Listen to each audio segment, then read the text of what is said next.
नमस्ते छात्र। आज हम हिंदी भाषा की कुछ प्राथमिक बातों का अध्ययन करेंगे। सर्वप्रथम हम हिंदी भाषा के स्वर व्यंजन का अध्ययन करेंगे। हिंदी भाषा के मुख्य स्वर कुल 11 हैं।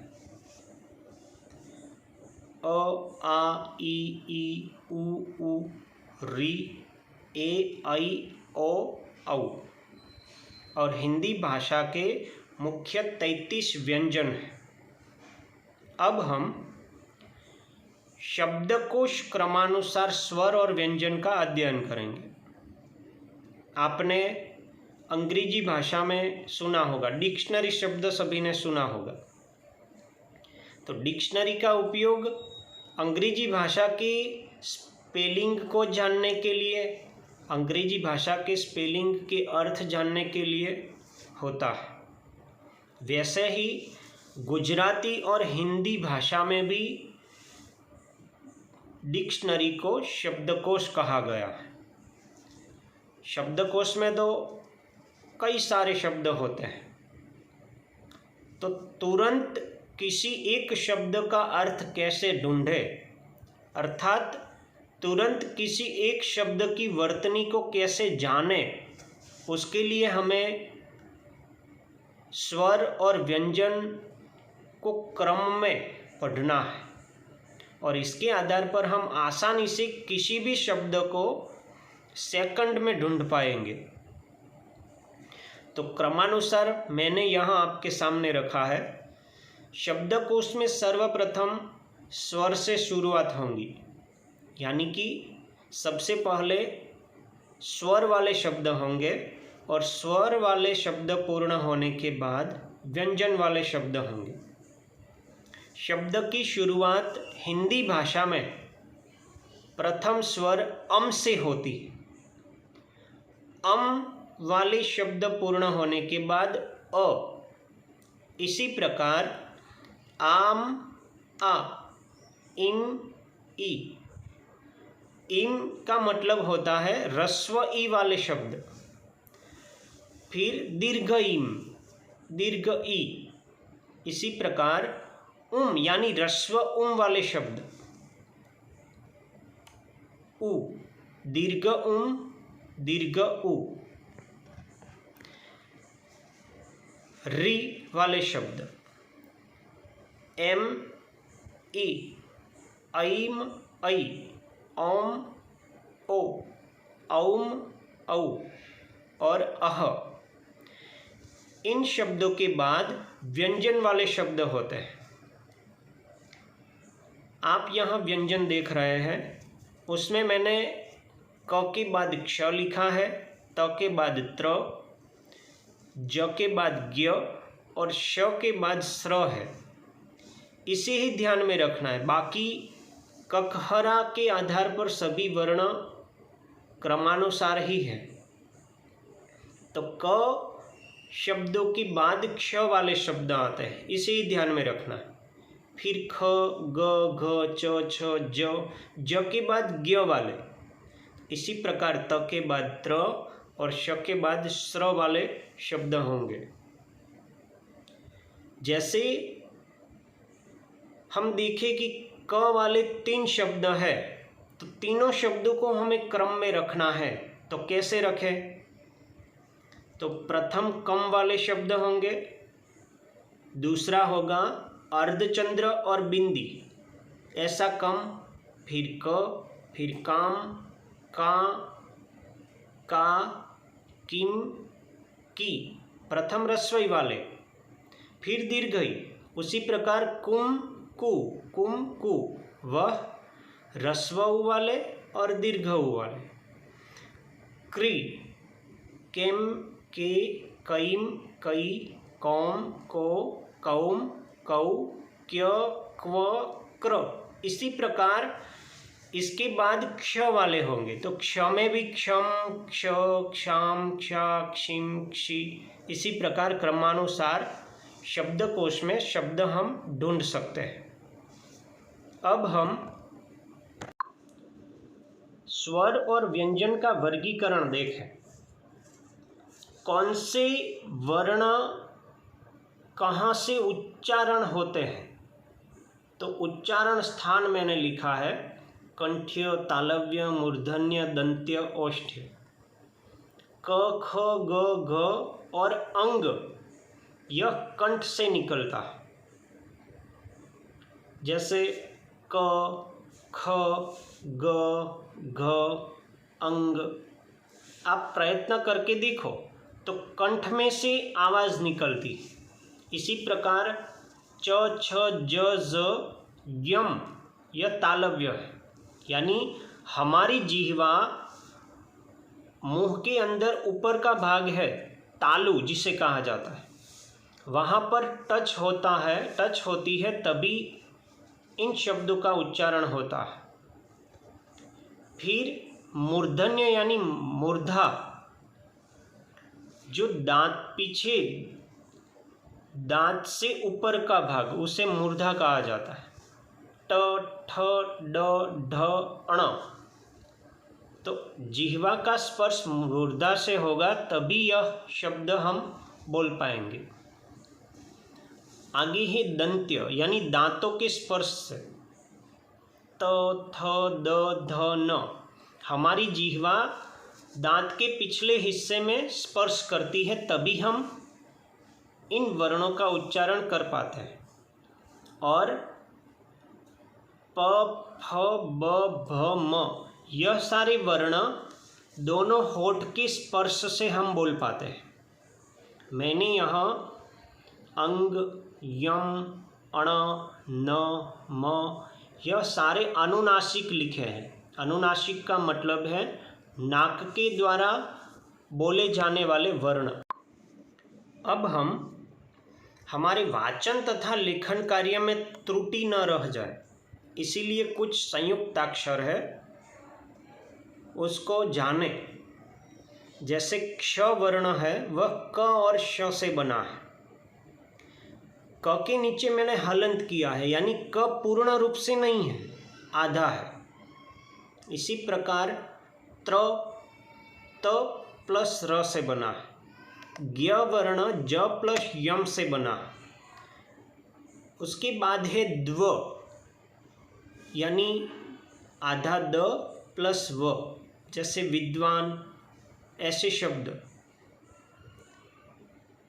द प्लस ध सिद्धांत शब्द बोलते हैं, तो उसमें कुछ छात्र दोनों ध का इस्तेमाल करते हैं, परंतु ऐसे शब्द होते हैं जिसमें द और ध का मिलन होता है।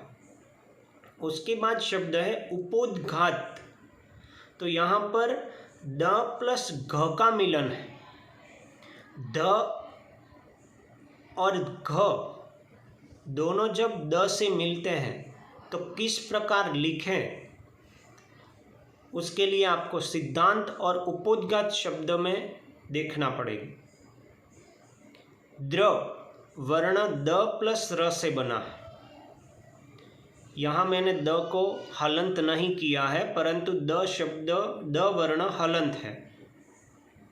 उसके बाद है विद्या शब्द। ज़्यादातर छात्र, ज़्यादातर व्यक्ति विद्या, विद्यार्थी, विद्यालय ऐसा बोलते हैं, परंतु यह गलत उच्चारण है, क्योंकि विद्या शब्द है उसमें द प्लस य का मिलन है।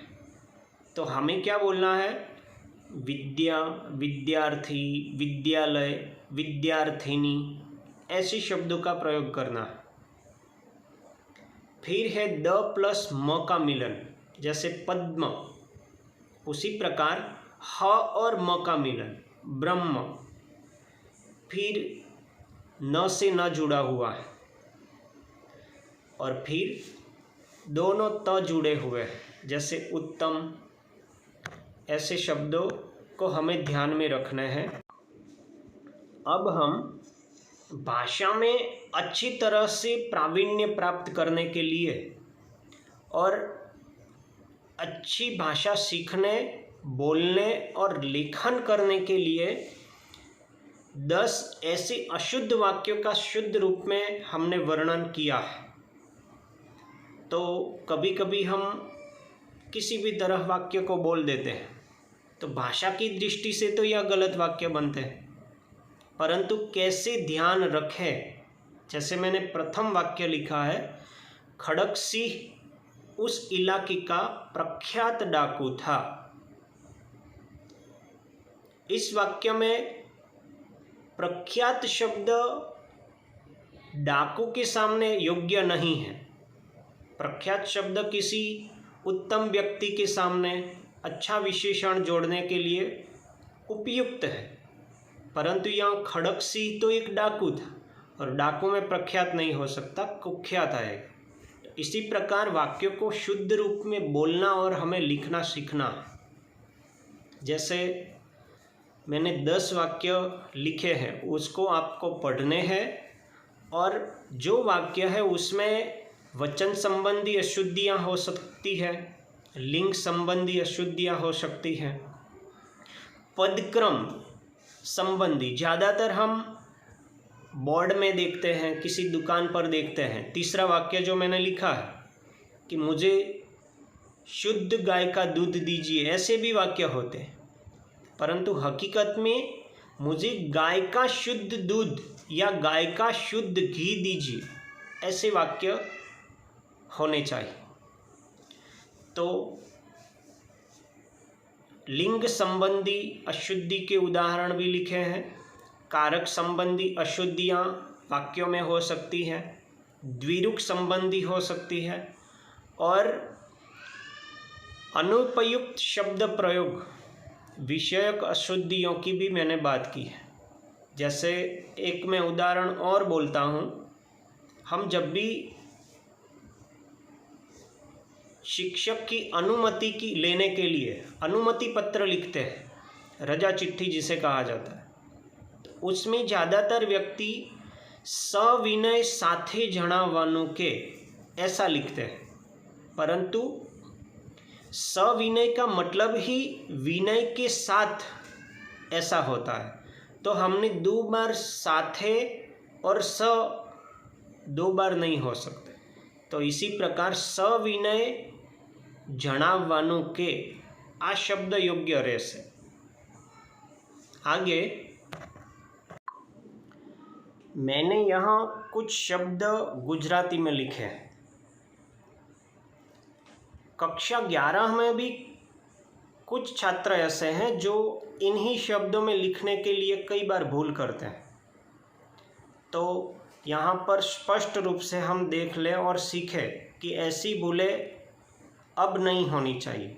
ज़्यादातर मैं शब्द लिखा है तो हूँ यानी मैं, तो 2 मात्रा और ऊपर अनुस्वार होगा, और मैं शब्द में माँ अर्थात अंदर अर्थ होता है। उसी प्रकार हम का मतलब है अमे।